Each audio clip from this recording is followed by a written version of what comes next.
nyemerera nshuti wowe ukurikiye iri jambo ry'Imana twongere tubane muri uyu mwanya n'umukunzi wawe Thomas Nabi turongeye turabonanye izina ry'Imana nihabwe icyubahiro tugarutse nanone kukubwira ijambo ry'Imana ijambo riri mu byanditswe byera nyemerera rero dusenge Uwiteka mwami nyiringabo turagushimiye kubw'aka kanya dufashe tugiye kumva ijambo ryawe nyemerera ube mu ruhande rwacu nyemerera tubere Imana tubere igisubizo iri jambo ryawe mwami nyiringabo rigiye gutambuka rifate ku mitima y'abenshi rihindura amateka kubw'izina ryawe ryera nsenze nizeye amen.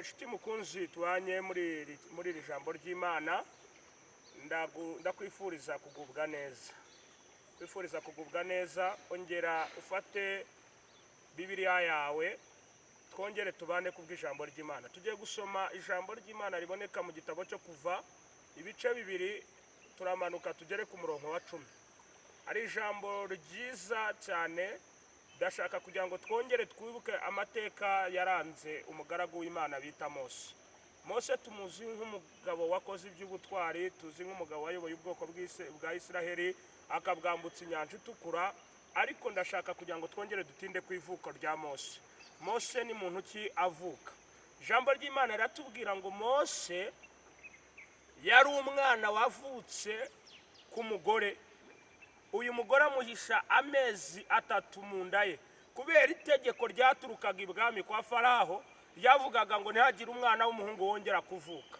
ngo uyu mugore abyaye asanga yabyaye umwana w'umuhungu Bibiliya avuga ngo uyu mwana yari umwana w'umuhungu mwiza cyane uyu mwana mubika igihe kingana n'amezi 3 ngo ariko agezaho abona kumuhisha biramunaniye ayigira inama yo kumubohera akato akakata kaboshye ngo arakajyana agashyira ku rufunzo ndashaka kubwire mwene data Mose igihe yaravukiyemo ntabwo cyamwemereraga gukura ari umwana ukunzwe nta nubwo cyamwemereraga gukura ari umwana ushimwa kubera ko Faraho ntiyashakaga ko havuka abana b'abahungu ariko kubw'umugambi w'Imana yari ifite kuri uyu mugore arabyara amaje kubyara Imana imwigisha ubwenge hari abahanga mu bantu basobanura ku bya Bibiliya bakanabikoresha mu ubwenge bwabo bakita abanyabwenge cyane nyemerera uze tuvugane kuri iri jambo ry'Imana ubyumve waba uri umusomyi wa Bibiliya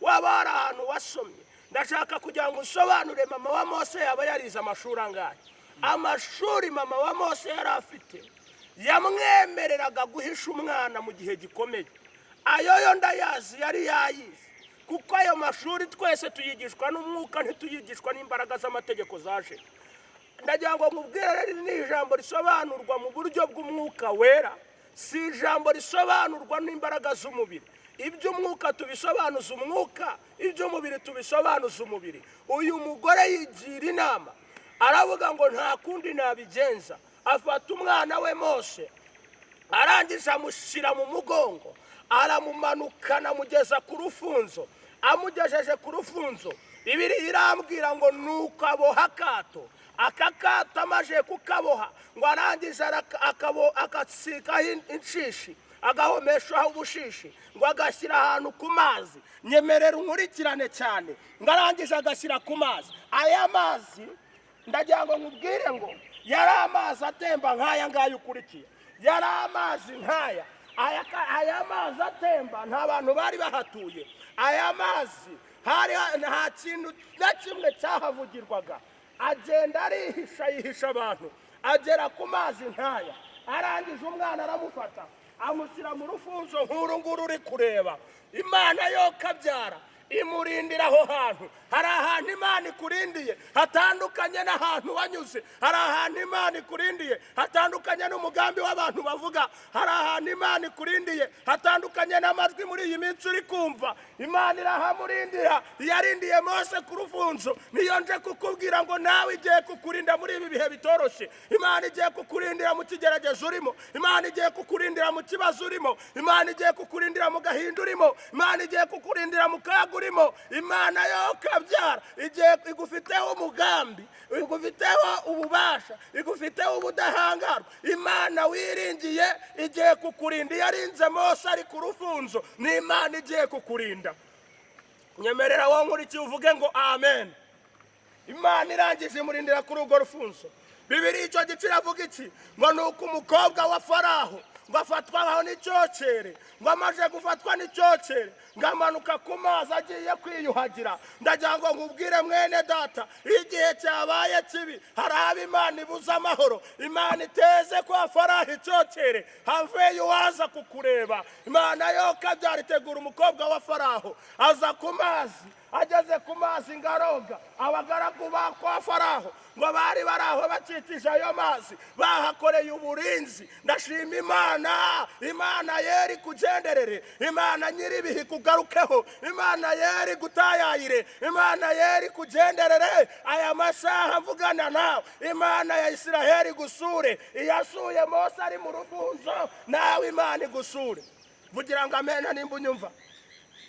Imana yo kabyara tegeka uyu mukobwa aroga, ngo agarutse ku mwaro nk'aho mpagaze. Imana irangiza imwereka akato. Aka kato kari kari mu rufunzo, ngo asabona akantu kadasanzwe. Mwene data uri umuntu udasanzwe, kabone niyo waba uri ahantu hadasanzwe, ariko ndagira ngo nkubwire aho Imana yagushyize ni ahantu hadasanzwe. Ngo amaze kuhagera ngo areba ko kantu karimo iki. Ijambo rirambwira ngo amena ako kato. Amaze kumena ako kato, Imana yo kabyara irangiza iramubwira ngo ngera ukureho n'iryo bumba. Akuraho ibyumba, akuyeho ibumba, asanga harimo akana. Bibiliya irambwira ngo uwo mwana yari umwana mwiza w'umuhungu. Imana ikugenderere, Imana igufateho, Imana ikwambika imbaraga, nawe igusure. Yasuye Mose, nawe igusure. Uyu mwana Imana irangije itegeka cyane uyu mukobwa, iramubwira ngo iby'icyokere birahagaze, kongera kubabara birarangiye, kongera kumva ubushyuhe birarangiye. Terura uyu mwana umujyane kwa so kwa Faraho. Mose ahaguruka ajya kwa Faraho. Umwana wavutse mu gihe kidasanzwe, umwana wavutse mu bihe bigoranye, ajya kurererwa kwa Faraho, ajya kurerera mu bami. Aragenda ageze ku mwami Faraho, ngo akireba uyu mwana abaza umukobwa we ngo uyu mwana umukuye he. Bibiliya irambwira ngo umukobwa arangije aramubwira ngo aka kana nagakunze ni keza cyane, nkatoraguye aho nari nagiye kogera ku mwana. Imana ishimwe, iye Imana y'imbabazi yongera ikugarukeho, nawe igutarure, nawe yongera igutarure gushyira ibwami aho wakomanze bikanga. Imana ya Isiraheli yongera ikujyaneyo, abari ikwicazayo. Ukeneye umuntu kugenda imbere mbere yuko ugera aho ugomba kugera. Ukeneye umuntu witanguranwa. Ukeneye umukobwa wa Faraho ugira icyokere, akaza kugukura ahantu waruri, akaza kugukura mu gahinda warurimo. Ngo mama wa Mose yari yamaje kwigendera, ngo ariko mushiki wa Mose yari ariyo yitegeye ibiba kuri uwo mwana. Ngo ajyane uyu mukobwa namukunze cyane, ajyana inkuru kuri mama we, aramubwira ati wa mwana wahishe hahantu, arega ubu yageze ibwami ntakiri hahantu. Ndagira ngo nkubwire ngo Imana yawe igukura ahantu utinze, igukure mu bihu wari umazemo igihe, igukure mu bushomeri wari utinzemo, igukure mu buretwa wari utinzemo, nawe ikujyane kugeza ibwami. Abagusubije inyuma Imana inyemerere, nawe igutebyara. Twongere tuyihereze icyubahiro mwebwe mu nyumva. Nkurikira wongera uhereze Imana icyubahiro. Ndashaka kubwira iyi saha nkuzaniye amakuru avuga ngo hari aho Imana igiye kugukura, nirangiza ikujyana aho wifuzaga.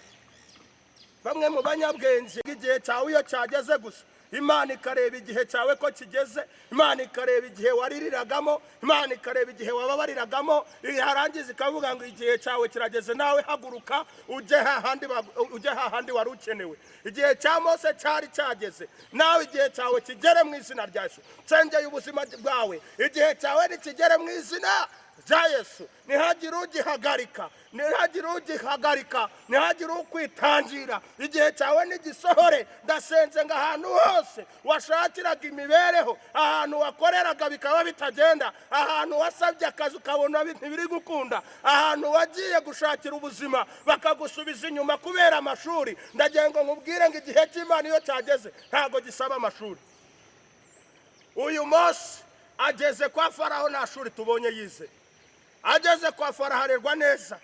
Biri jambo ry'Imana rirambwira ngo uyu mukobwa ngo ashaka mu Baheburayo umuntu waba ubyaye vuba, basanga ngo ni mama wa Mose. Imana ishimwe cyane, njya nkunda Imana ko yitabaye umuntu imutabarana n'umuryango we. Imana nijya kukwibuka izibuka na famiye yawe, kabone n'abagusuzuguragaho mu muryango muvukana, na Imana nikwibuka nabo bazakwiyegereza, kabone niyo yaba ari inshuti zawe zikuzi, Imana nikwibuka nazo zizakwegera. Ndagira ngo nkubwire ngo iyi Imana ndi kukubwira aya masaha ni Imana ihagurutse umuntu ahantu habi yarari, yarangiza ikamushyitsa ibwami. Ahantu utaragera Imana igiye kuhakugeza, ahantu utarakandagira Imana igiye kuhagukandagiza, ahantu utarakoza imitwe y'intoki Imana igiye kugukozayo, nurangiza wicareyo. Ahantu utarakomanga Imana iguhaye ububasha bwo kugira ngo nawe ukomanga ukingurirwe. Ndasengera buri muntu wese uri kumvira ijwi, umuntu wese wari warakomanzwe ahantu agasubiza inyuma, Imana igiye kugukingurira ikirere. Vugira ngo amen nimba ubyumva. Ndagira ngo nkubwire abantu bakwibeshaho bakakubwira ngo igihe cyawe ntukenewe. Ndagira ngo nkubwire ngo ni wowe ukenewe. Yesu ashimwe cyane. Aba bantu, aba bagaragu bo kwa Faraho, nta muntu n'umwe wari warize, kuko ndahamye iyo baza kwiga bakagira ubwenge bwabo, baba barabwiye uyu mukobwa bakamubwira ati uyu nguyu utoraguye n'uwo mu Baheburayo n'umugeza kwa Sara kumerera nabi. Ariko baracecetse. Ndagira ngo nkubwire ngo ikintu Imana igiye kuzagukorera kizacecekesha amajwi ya benshi, kizacecekesha amajwi y'abizi. Nongere ngaruke kuri iri jambo ndikubwira. Umuntu ugukangisha ngo yasomye ibitabo byinshi yarize yarashoje, ndagira ngo nkubwire nabo nibitonde bahere kuguciraho iteka. Imana yabicaje hariya, nawe yahakwicaza. Umuntu ukubwira ngo yarize, yarangiza agakoresha umukozi utarize, yarangiza akagaburirwa n'umuntu utarize, yarangiza agahekerwa n'umwana, umwana agahekerwa n'umwana n'umukozi, kandi uyu mukozi atarize. Ariko Yesu ni igitangaza. Yarangiza akavuga ngo nkeneye gushyira muri business abantu bize. Ese umuntu umugaburira we yarize? Ese umuntu umuhekera umwana yarize? Hari amashuri yaba yarize? Ese kugira ngo amuhereze akazi ko mu rugo yigeze amubwira ngo ndi kudepose? Nshuti yanjye reka nkubwire, iyo igihe cyawe cyageze Imana irakwibuka. Ntigireba ku mashuri, ntigirobanura ku butoni, ntigireba nk'uko abantu bareba. Iyo igihe cy'Imana cyakugezeho Imana iraza. Igikuru nkwifuriza ni kimwe, ukeneye umuntu ukubanziriza akagenda akakuvugaho neza. Uyu mukobwa wa Faraho yabanjirije Mose, ageze kwa Faraho aragenda amuvugaho neza. Ndakwinginze mwene data, ukeneye umuntu ukuvugaho neza, ukeneye umuntu ukugenda imbere, ukeneye umuntu umanza gutera intambwe akamanza akakugereraho wadepoje. Haleluya. Ukeneye umuntu ukugenda imbere akamanza akagera ku murwayi wawe. Imana yarangiza ikaza. Kubera iki? Uyu muntu iyo yakugenza imbere agenda kuvuga neza. Imana ikureho abantu bakuvugaga nabi, Imana igukureho abantu bakuvugaga uko utari. Imana ikuremera umuntu ugenda ukuvugaho neza, ugufiteho ijwi ryiza, uvuga ukuntu uhagaze, uvuga ukuntu uteye, agenda kuvugaho neza kugira ngo ugiye gukomanga uzagereyo warorohewe. Haleluya. Ndashima Imana muri aya masaha. Hari uko Imana ijya ituvugaho, ikatuvugaho, ikadukuza. Bene data, igatera n'abantu kutuvugaho neza. Imana iguterera abantu kukuvugaho neza. Abakuvuzeho nabi ni benshi barahagije, ariko ndagusabiye ijuru rikumve byongerere gutera abantu kukuvugaho neza. Umuntu umwe mu bantu benshi arahagije akakuvugaho neza, warangiza Imana igasohoza umugambi wawe mwiza. Uyu mukobwa wa Faraho yavuzeho neza Mose, amaje kumuvugaho neza, ako kanya Faraho ntiyashidikanya kwakira uyu mwana. Wibuke ko yari yashyizeho itegeko rivuga ngo abana bose b'abahungu bazicwe, ariko Imana yo kabyara kuko yari yaravuzeho neza kuri Mose, irangije ikoresha uyu mukobwa nawe agenda amuvugaho neza. Ndagira ngo nkubwire ngo abantu ntago bagutinya, ahubwo batinya iki kurimo. Icyari kiri muri Mose cyemezaga Faraho kagomba kumurera. Iki kurimo nacyo kigomba kwemeza abagusubije inyuma ko bagomba kugukingurira, kigomba kwemeza abakwimye akazi ko bagomba kukaguha, kigomba kwemeza abakwimye perime ko ko bagomba kuyiguha, kigomba kwemeza abakwimye ibyo kurya ko bagomba kubiguha, kigomba kwemeza bakwimye icyicaro ko bagomba kukiguhereza, kigomba kwemeza indwara igutinzeho kigomba gukira. Ndagushimiye inshuti yanjye wowe unkurikiye, ndagushimiye Imana iguhereza umugisha. Nashatse kugira ngo tuganire kuri iri jambo rya Mose, ndashatse kugira ngo twongere tugarure ibitekerezo byacu, turebe icyo ibyanditswe byera bivuga.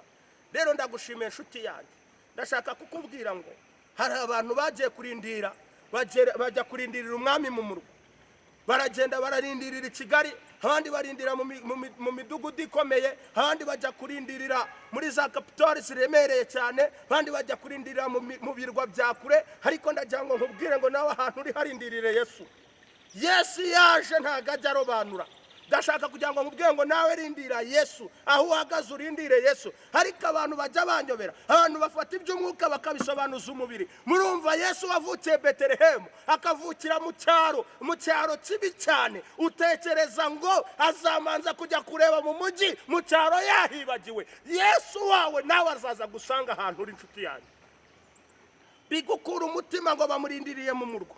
Yavuganye nande kurikirana amakuru ku ijambo ry'Imana, birambwira ngo i Yerusalemu baritegura ngo barimbisha umujyi, bavuga ngo hagiye kuzavukiramo umwami w'Abayuda ngo uzayobora. Ndagira ngo manze nkubwire ngo iyo nkuru ijanga Mariya, marayika aramubwira ngo genda ujye Betelehemu. Ndagira ngo nkubwire ngo Bibiliya irambwira ngo Betelehemu ngo nubwo ari umurwa muto cyane, ngo ariko uhuye n'ihigwe kuko hagiye kuvukiramo umwari, kuko hagiye kuvukiramo umwami. Ndagira ngo nkubwire ngo icyaro utuyemo nawe Yesu yahagusanga. Ntabwo nje iyo nkorera Imana, sinizera imyizerere y'abantu batekereza gutyo.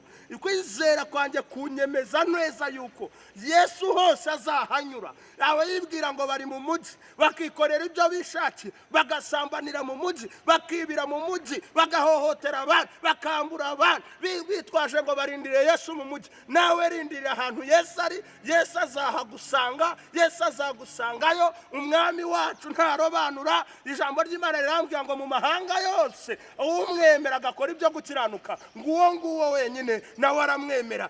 Izere Yesu nawe arakwemera ahantu uri. Nyemerera uzamura ikiganza cyawe nimba uri kunyumva, dusenga n'isengesho.